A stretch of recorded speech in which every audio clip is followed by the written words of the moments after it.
Now, if you're watching this video, then like me, I'd imagine you watch quite a lot of outdoor content. And this video is specifically for people who are creating their own outdoor content. Now, outdoor content, there's quite a lot of different types of video. You have gear reviews, you have guides and how-to videos, you have kind of cinematic videos where it's an acquired taste really, with lots of nice footage and some music to it. It's more like a kind of really slow music video. You also have what I'd refer to as kind of community videos.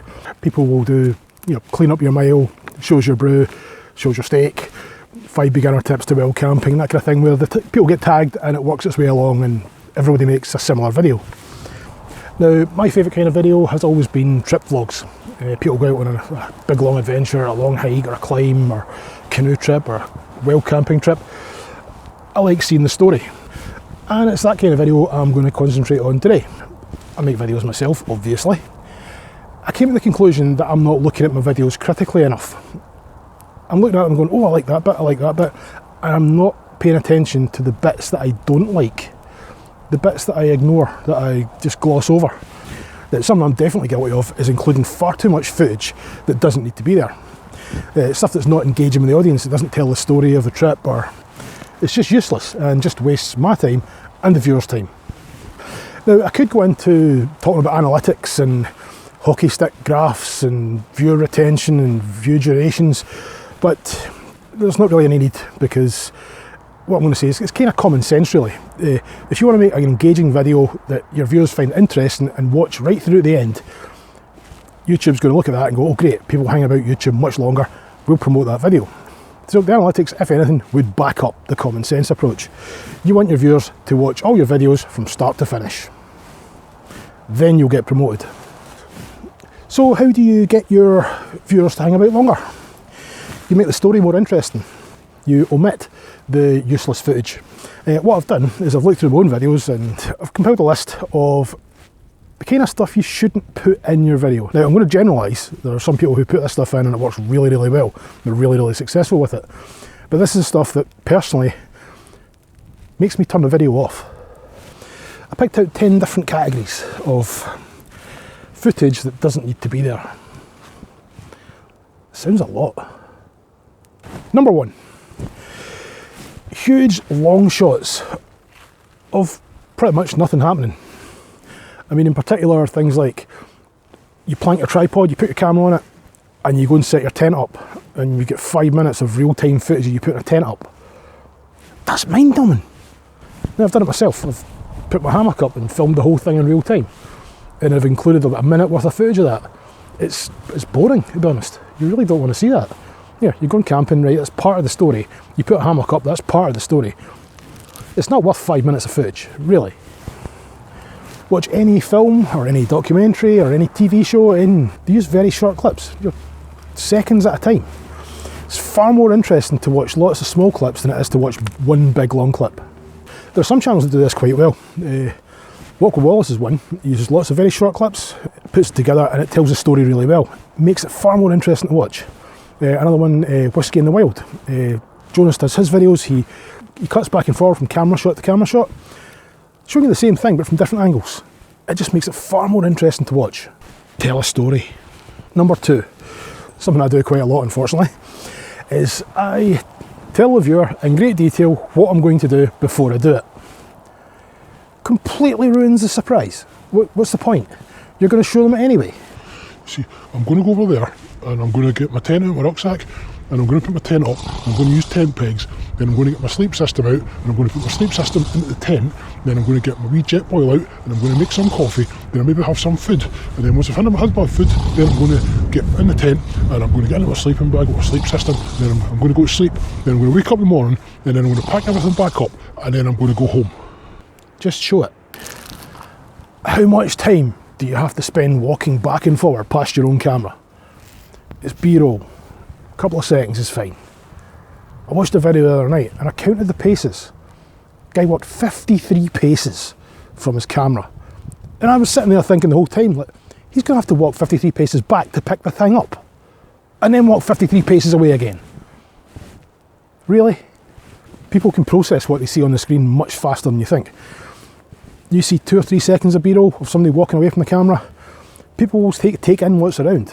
If you really want to put in more B-roll like that, then change the angle a few times. But walking for a minute, I don't want to watch anybody walking for, I don't even want to watch myself walking for a minute.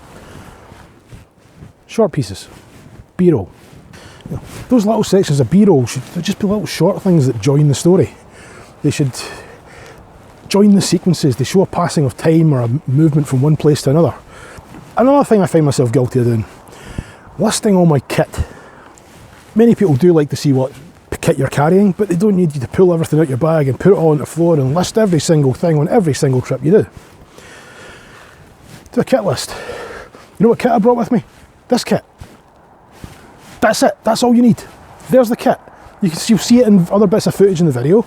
It doesn't have to be dragged out because you're just breaking up the story and making it less interesting. You know, is it a titanium fork or is it a plastic one? I don't care. It's a fork. On top of that, your kit list, you can still pull it out on your, you can still lay it out next to your tent and you can list it all and go through all the items and say what you brought. Don't include it in your trip vlog. Keep it separate. Keep that for a day when you haven't had a chance to get out anywhere. And you do a quick video of the kit you took. There's a second video for you. Another one. Something else I find myself doing. Turning my trip vlog into a how-to video. A guide on how to camp or how to put a tent up or how to put a hammock up or how to paddle a canoe. Now lots of people do that. It works quite well for them. But I find it just breaks up a trip. I'd rather watch what's happening rather than being told how to hang a hammock. That's not what I'm watching the video for. The video said it was a trip to such and such a place to a wild camp. If I wanted to watch a video on how to put a hammock up, I would have searched for how to put a hammock up. But I didn't. Very much like a kit list. It's something that can be kept for a separate video. It gives you an extra video you can do another day when you don't get a chance to get out. Another thing I try and avoid, I don't know, how many is that? That's got to be like 6. Yeah, this is number 6. I should have numbered these. Another thing is dialogue that doesn't need to be there. You can see there's trees around, there's lots of dry leaves and dry vegetation, and you know, just over there there's a forest, and you know, just through there you can see my house. But you know, yeah, I'm only a couple hundred yards from my house. Really adventurous today. I don't need to tell you, like, you look at all these, there's trees, this really nice wooded area here, and look at all the dry leaves on the ground, and you know, this is fantastic in here. You look at all these branches and twigs and stuff. I don't need to tell you that. You can see it. It's a forest. Obviously there's going to be leaves and branches and shit. Don't state the obvious. It's video. It's a very visual thing. Let people see it. What's also more important is your reaction to it. Yeah, because again, that tells part of the story. You know, you're happy to see that, or you're really disappointed at the weather or something. Yeah. So instead of just telling us what it is, show us what it is, and then show us your reaction. Show us how much you appreciate that view, or you know, that really cool camp spot you've got, or just tell a story. Number 7. Now, a trip vlog is a story. You have a start, a middle, and an end. Where do you start the story? Yeah, we start that video with us walking, and we turn to the camera and we go, hello again. It's something you need to plan beforehand when you plan your trip. Your trip doesn't start when you're out of the car with your rucksack on and walking up the trail. Your trip starts when you're sitting at home and you go, you know what? I want to go to that place. That's when your trip starts. Start your video there. You've got all that section from when you first think of the trip, to planning it, to getting there, to packing your gear up, you know, everything. That's all part of your trip. That's all part of the story. And you get a better idea of the background to the story, why you're going there. You've always wanted to do this trip, or it makes the trip a bit more personal. This brings me on to the next point. Point 8. I'm going to run out of 5. I'm not going to. 8. Yeah. Many of us, again, myself included, just appear as another hiker, another camper. You put a video on, and other than the branding of a thumbnail, they all look the same. We all dress in camo or some god-awful coloured hiking pants or whatever. We kind of look the same. You know, you start your videos the same. Yeah, it's hard to tell apart. Do something to make it more individual, so that if someone asks you about a certain YouTuber or a certain video creator, you can describe that creator. You can see who that person is. Just due to the nature of the kind of videos we make. We dress quite similar, we talk quite similar, we act quite similar, we do similar things. I find a lot of the channels I do watch, they have a lot of personality. You can describe who that person is quite easily without having to resort to saying, oh, it was the guy who did that trip up to that particular mountain on that particular time of year and he used that backpack. Yeah, that's not personality. Some YouTubers do that quite well. He's Outdoors is very good at it. It's just his personality alone. Everybody knows who he is. Everybody watches He's Outdoors because he's got a personality. He's not just another bland face. Other people do that well. Alan Metalman, he does it. He's got a personality. You don't have to try too hard to describe who that is. But I find a lot of us just talk the same way, act the same way, do the same footage, and we just get lost amongst that massive sea of outdoor YouTube creators who are all doing the same thing, looking the same way. I guess that kind of goes back to point 7 again. That add in some more personal touches, from your planning your trip until you get home after it. Gets people more engaged when they know who they're watching. Oh, another thing. Don't wear sunglasses when you introduce your video. It's just rude. Eye contact, it's kind of important. It's a human thing. Take the sunglasses off. Now, number 9 is one I fell foul of back when I first started making videos, is making big long intros with no dialogue. My earlier videos, I would do a video, start it with driving footage and a wee bit of text saying where we were going, and then some music playing, and then it was 30 seconds in before there was any dialogue happening at all. Now, I find myself watching videos, I'll put a video on, and if I get 10-15 seconds in and I haven't heard anything, and I haven't seen the presenter that I'm going to be listening to for the video, I just think, is this going to be a music montage or drone footage or something? I'll turn it off. That's when you'll see that hockey stick. Yeah, in your, I wasn't going to talk about analytics, but anyway, your viewer retention will do that. You lose lots of viewers right away unless you catch their attention at the start. So no big long intros. There's another thing in videos, in particular long videos, and a lot of mine are quite long actually, pacing.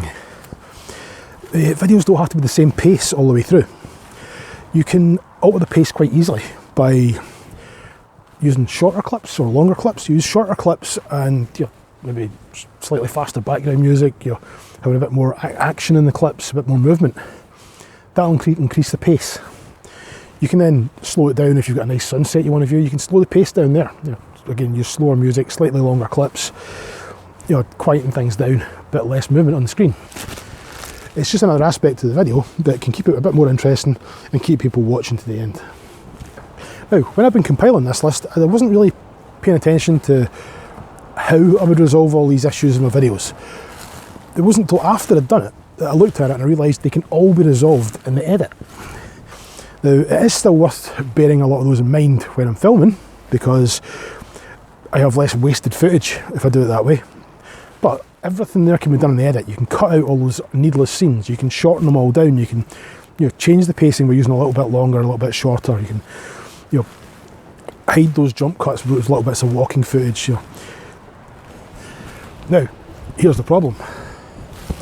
If I take all that wasted footage out of my videos, all those excessively long pans and dialogue-free sections and just big long walking bits where there's nothing happening, me talking about what kit I've brought, what's left?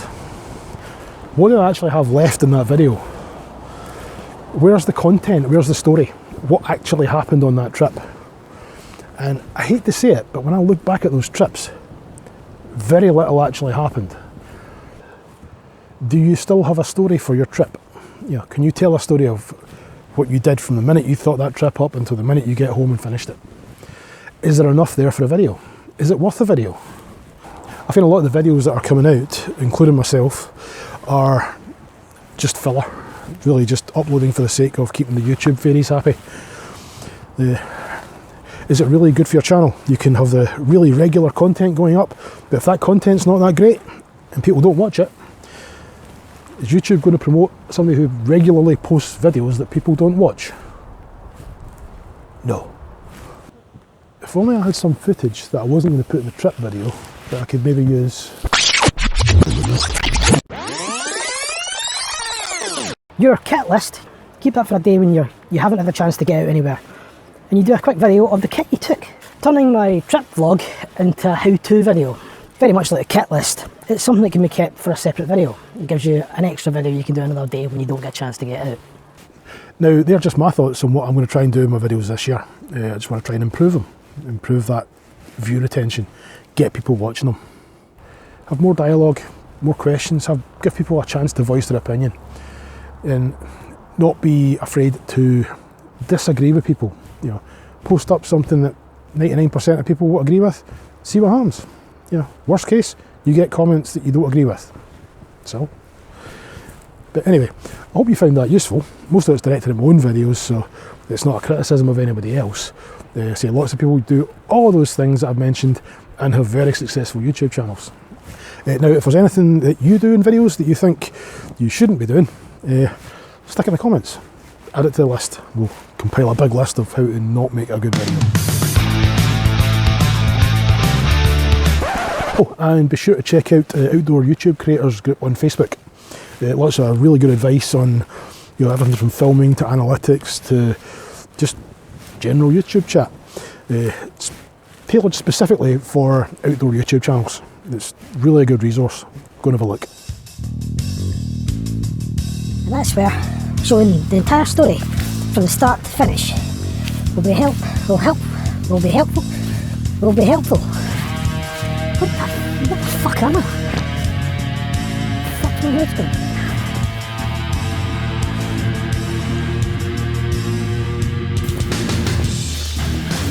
I'm fucking gonna die here.